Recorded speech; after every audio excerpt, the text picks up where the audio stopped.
La noche boca arriba, de Julio Cortázar. A mitad del largo zaguán del hotel pensó que debía ser tarde y se apuró a salir a la calle y sacar la motocicleta del rincón donde el portero de al lado le permitía guardarla. En la joyería de la esquina vio que eran las 9:10. Llegaría con tiempo sobrado a donde iba. El sol se filtraba entre los altos edificios del centro y él, porque para sí mismo, para ir pensando, no tenía nombre, montó en la máquina saboreando el paseo. La moto ronroneaba entre sus piernas y un viento fresco le chicoteaba los pantalones. Dejó pasar los ministerios, el rosa, el blanco y la serie de comercios con brillantes vitrinas de la calle central. Ahora entraba en la parte más agradable del trayecto, el verdadero paseo. Una calle larga, bordeada de árboles, con poco tráfico y amplias villas que dejaban venir los jardines hasta las aceras, apenas demarcadas por setos bajos. Quizá algo distraído, pero corriendo por la derecha como correspondía, se dejó llevar por la tersura, por la leve crispación de ese día apenas empezado. Tal vez su involuntario relajamiento le impidió prevenir el accidente.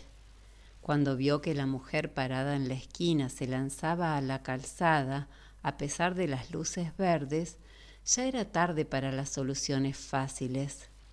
Frenó con el pie y con la mano, desviándose a la izquierda. Oyó el grito de la mujer y junto con el choque perdió la visión. Fue como dormirse de golpe. Volvió bruscamente del desmayo. 4 o 5 hombres jóvenes lo estaban sacando de debajo de la moto. Sentía gusto a sal y sangre. Le dolía una rodilla y cuando lo alzaron gritó, porque no podía soportar la presión en el brazo derecho.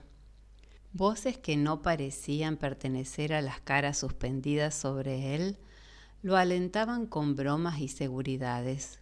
Su único alivio fue oír la confirmación de que había estado en su derecho al cruzar la esquina.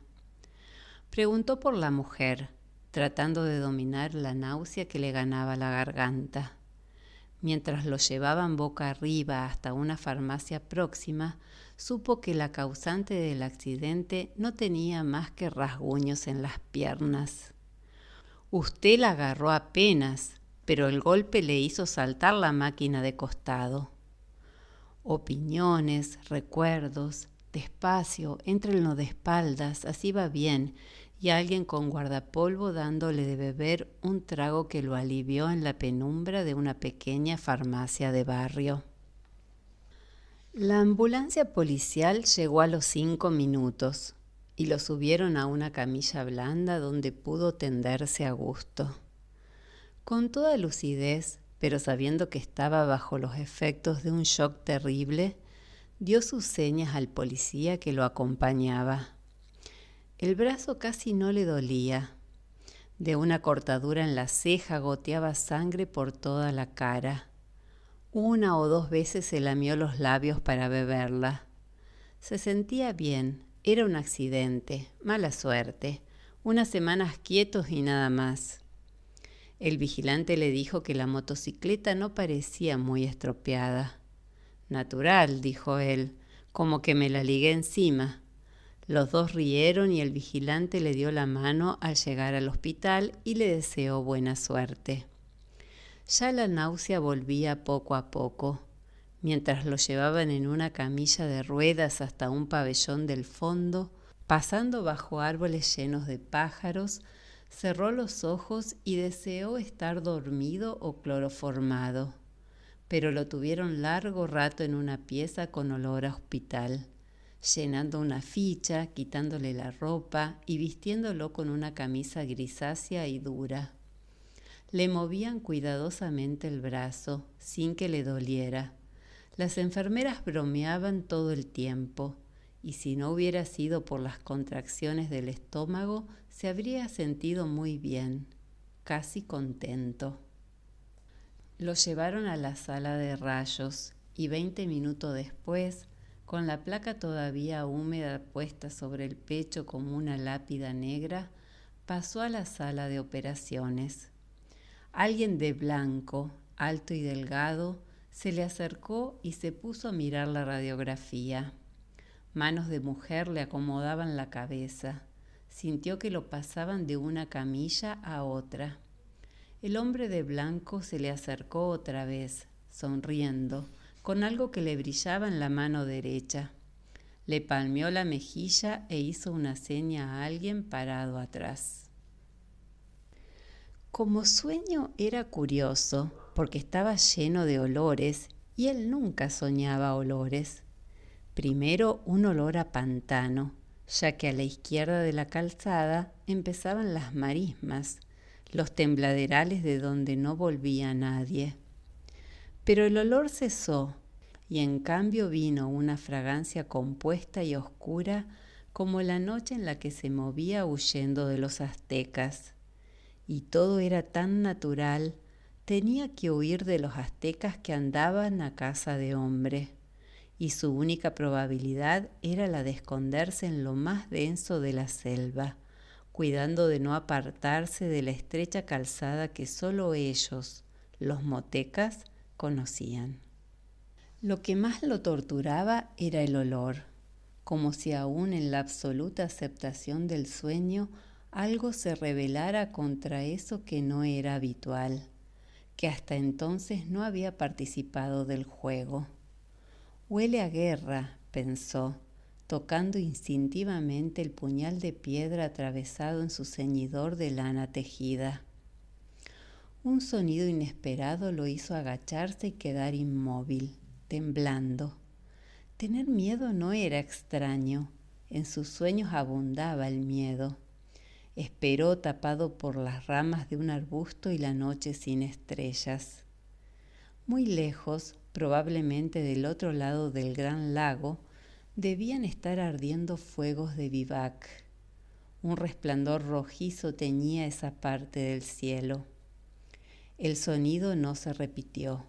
Había sido como una rama quebrada, tal vez un animal que escapaba como él del olor a guerra. Se enderezó despacio, venteando. No se oía nada, pero el miedo seguía allí como el olor, ese incienso dulzón de la guerra florida. Había que seguir, llegar al corazón de la selva evitando las ciénagas. A tientas, agachándose a cada instante para tocar el suelo más duro de la calzada, dio unos pasos. Hubiera querido echar a correr, pero los tembladerales palpitaban a su lado. En el sendero, en tinieblas, buscó el rumbo. Entonces sintió una bocanada del olor que más tenía y saltó desesperado hacia adelante. «Se va a caer de la cama», dijo el enfermo de la cama de al lado. «No brinque tanto, amigazo». Abrió los ojos y era de tarde, con el sol ya abajo en los ventanales de la sala. Mientras trataba de sonreír a su vecino, se despegó casi físicamente de la última visión de la pesadilla. El brazo, enyesado, colgaba de un gran aparato con pesas y poleas. Sintió sed, como si hubiera estado corriendo kilómetros, pero no querían darle mucha agua, apenas para mojarse los labios y hacer un buche. La fiebre lo iba ganando despacio y hubiera podido dormirse otra vez, pero saboreaba el placer de quedarse despierto, entornado los ojos, escuchando el diálogo de los otros enfermos, respondiendo de cuando en cuando a alguna pregunta. Vio llegar un carrito blanco que pusieron al lado de su cama. Una enfermera rubia le frotó con alcohol la cara anterior del muslo y le clavó una gruesa aguja conectada con un tubo que subía hasta un frasco lleno de líquido opalino. Un médico joven vino con un aparato de metal y cuero que le ajustó al brazo sano para verificar alguna cosa. Caía la noche y la fiebre lo iba arrastrando blandamente a un estado donde las cosas tenían un relieve como de gemelos de teatro. Eran reales y dulces y a la vez ligeramente repugnantes. Como estar viendo una película aburrida y pensar que sin embargo en la calle es peor. Y quedarse. Vino una taza de maravilloso caldo de oro oliendo a puerro, a apio, a perejil. Un trocito de pan, más precioso que todo un banquete, se fue desmigajando poco a poco. El brazo no le dolía nada y solamente en la ceja, donde lo habían suturado, chirriaba a veces una punzada caliente y rápida. Cuando los ventanales de enfrente viraron a manchas de un azul oscuro, pensó que no iba a ser difícil dormirse. Un poco incómodo, de espaldas, pero al pasarse la lengua por los labios resecos y calientes, sintió el sabor del caldo y suspiró de felicidad abandonándose. Primero fue una confusión, un atraer hacia sí todas las sensaciones por un instante embotadas o confundidas. Comprendía que estaba corriendo en plena oscuridad, aunque arriba el cielo cruzado de copas de árboles era menos negro que el resto. La calzada, pensó, me salí de la calzada. Sus pies se hundieron en un colchón de hojas y barro y ya no podía dar un paso sin que las ramas de los arbustos le azotaran el torso y las piernas. Jadeante, sabiéndose acorralado a pesar de la oscuridad y el silencio, se agachó para escuchar. Tal vez la calzada estaba cerca. Con la primera luz del día iba a verla otra vez. Nada podía ayudarlo ahora a encontrarla. La mano que sin saberlo él aferraba el mango del puñal subió como un escorpión de los pantanos hasta su cuello, donde colgaba el amuleto protector. Moviendo apenas los labios, musitó la plegaria del maíz que trae las lunas felices y la súplica a la muy alta, a la dispensadora de los bienes motecas. Pero sentía al mismo tiempo que los tobillos se le estaban hundiendo despacio en el barro y la espera en la oscuridad del chaparral desconocido se le hacía insoportable. La guerra florida había empezado con la luna y llevaba ya 3 días y 3 noches. Si conseguía refugiarse en lo profundo de la selva, abandonando la calzada más allá de la región de las ciénagas, quizás los guerreros no le siguieran el rastro. Pensó en la cantidad de prisioneros que ya habrían hecho, pero la cantidad no contaba, sino el tiempo sagrado. La caza continuaría hasta que los sacerdotes dieran la señal del regreso. Todo tenía su número y su fin, y él estaba dentro del tiempo sagrado del otro lado de los cazadores. Oyó gritos y se enderezó de un salto, puñal en mano. Como si el cielo se incendiara en el horizonte, vio antorchas moviéndose entre las ramas, muy cerca. El olor a guerra era insoportable, y cuando el primer enemigo le saltó al cuello, casi sintió placer en hundirle la hoja de piedra en pleno pecho. Ya lo rodeaban las luces y los gritos alegres. Alcanzó a cortar el aire 1 o 2 veces, y entonces una soga lo atrapó desde atrás. «Es la fiebre», dijo el de la cama de al lado. «A mí me pasaba igual cuando me operé del duodeno. Tome agua y ya va a ver que duerme bien». Al lado de la noche de donde volvía, la penumbra tibia de la sala le pareció deliciosa. Una lámpara violeta velaba en lo alto de la pared del fondo como un ojo protector. Se oía toser, respirar fuerte, a veces un diálogo en voz baja. Todo era grato y seguro, sin acoso, sin... Pero no quería seguir pensando en la pesadilla. Tenía tantas cosas en que entretenerse. Se puso a mirar el yeso del brazo, las poleas que tan cómodamente se lo sostenían en el aire. Le habían puesto una botella de agua mineral en la mesa de noche. Bebió del goliete, golosamente. Distinguía ahora las formas de la sala, las 30 camas, los armarios con vitrinas. Ya no debía tener tanta fiebre. Sentía fresca la cara. La ceja le dolía apenas, como un recuerdo. Se vio otra vez saliendo del hotel, sacando la moto. ¿Quién hubiera pensado que la cosa iba a acabar así? Trataba de fijar el momento del accidente y le dio rabia advertir que había ahí como un hueco, un vacío que no alcanzaba a rellenar. Entre el choque y el momento en que lo habían levantado del suelo, un desmayo o lo que fuera no le dejaba ver nada. Y al mismo tiempo tenía la sensación de que ese hueco, esa nada, había durado una eternidad. No, ni siquiera tiempo, más bien como si en ese hueco él hubiera pasado a través de algo o recorrido distancias inmensas. El choque, el golpe brutal contra el pavimento. De todas maneras, al salir del pozo negro había sentido casi un alivio mientras los hombres lo alzaban del suelo.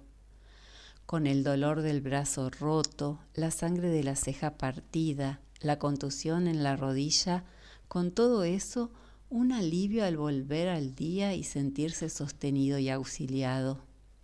Y era raro. Le preguntaría alguna vez al médico de la oficina. Ahora volvía a ganarlo el sueño, a tirarlo despacio hacia abajo. La almohada era tan blanda y en su garganta afiebrada la frescura del agua mineral. Quizá pudiera descansar de veras sin las malditas pesadillas. La luz violeta de la lámpara en lo alto se iba apagando poco a poco. Como dormía de espaldas, no lo sorprendió la posición en que volvía a reconocerse. Pero en cambio el olor a humedad, a piedra resumante de filtraciones, le cerró la garganta y lo obligó a comprender. Inútil abrir los ojos y mirar en todas direcciones. Lo envolvía una oscuridad absoluta. Quiso enderezarse y sintió las sogas en las muñecas y los tobillos. Estaba estaqueado en el piso, en el suelo de lajas helado y húmedo. El frío le ganaba la espalda desnuda, las piernas. Con el mentón buscó torpemente el contacto con su amuleto y supo que se lo habían arrancado. Ahora estaba perdido. Ninguna plegaria podía salvarlo del final. Lejanamente, como filtrándose entre las piedras del calabozo, oyó los atabales de la fiesta. Lo habían traído a Teocalli. Estaba en las mazmorras del templo a la espera de su turno. Oyó gritar, un grito ronco que rebotaba en las paredes. Otro grito acabando en un quejido. Era él el que gritaba en las tinieblas. Gritaba porque estaba vivo. Todo su cuerpo se defendía con el grito de lo que iba a venir, del final inevitable. Pensó en sus compañeros que llenarían otras mazmorras y en los que ascendían ya los peldaños del sacrificio. Gritó de nuevo sofocadamente. Casi no podía abrir la boca. Tenía las mandíbulas agarrotadas y a la vez como si fueran de goma y se abrieran lentamente, con un esfuerzo interminable. El chirriar de los cerrojos lo sacudió como un látigo. Convulso, retorciéndose, luchó por zafarse de las cuerdas que se le hundían en la carne. Su brazo derecho, el más fuerte, tiraba hasta que el dolor se le hizo intolerable y hubo que ceder. Vio abrirse la doble puerta y el olor de las antorchas le llegó antes que la luz. Apenas ceñidos con el taparrabos de la ceremonia, Los acólitos de los sacerdotes se le acercaron mirándolo con desprecio. Las luces se reflejaban en los torsos sudados, en el pelo negro lleno de plumas.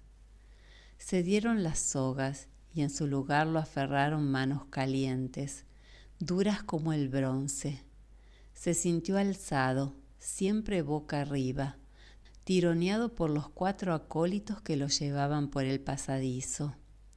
Los portadores de antorchas iban delante, alumbrando vagamente el corredor de paredes mojadas y el techo tan bajo que los acólitos debían agachar la cabeza. Ahora lo llevaban, era el final. Boca arriba, a 1 metro del techo de roca viva que por momentos se iluminaba con un reflejo de antorcha.